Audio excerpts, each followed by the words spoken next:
आज मैं शिव गुरु की एक कृपा की कहानी सुनाने जा रही हूँ। एक राजा पे उसने कैसे कृपा की। प्राचीन काल में उज्जैनी में राजा उजय चंद्रसेन राज करते थे। वे परम शिव भक्त थे। एक दिन श्रीकार नाम के एक 5 वर्ष का गोप बालक अपनी माँ के साथ उधर से गुजर रहा था। राजा का शिव पूजन देखकर उसे बहुत विस्मय और कौतूहल हुआ। वहाँ स्वयं उसी प्रकार की सामग्रियों से शिव पूजन करने के लिए ललायित हो उठा। सामग्री का साधन न जुट पाने पर लौटते समय उसने रास्ते में से एक पत्थर का टुकड़ा उठा लिया। घर आकर उसी पत्थर को शिव रूप में स्थापित कर पुष्प चंदन आदि से परम श्रद्धा पूर्वक उसकी पूजा करने लगे। माता भोजन करने के लिए बुलाने आई, किंतु वह पूजा छोड़कर उठने के लिए किसी प्रकार भी तैयार नहीं हुई। अंत में माता ने झल्ला कर पत्थर का वह टुकड़ा उठाकर दूर फेंक दिया।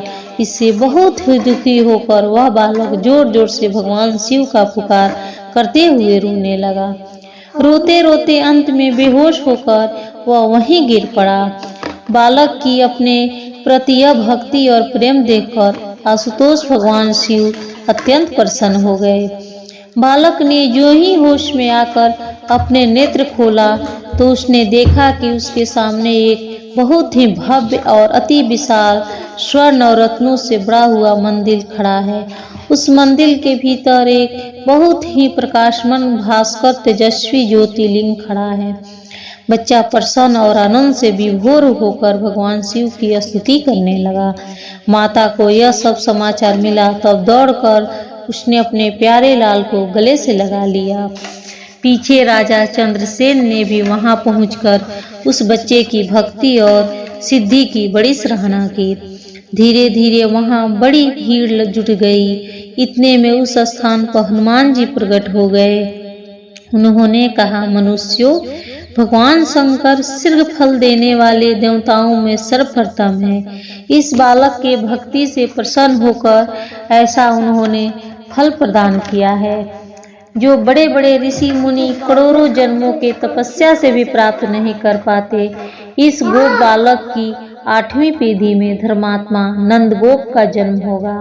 द्वापर युग में भगवान विष्णु कृष्ण अवतार लेकर इनके यहाँ तरह तरह की लीलाएं करेंगे। हनुमान जी इतना कहकर अंतर्ध्यान हो गए। उस स्थान पर भगवान शिव की आराधना करते हुए अंत में श्रीकर गोप और राजा चंद्रसेन शिव धाम को चले गए।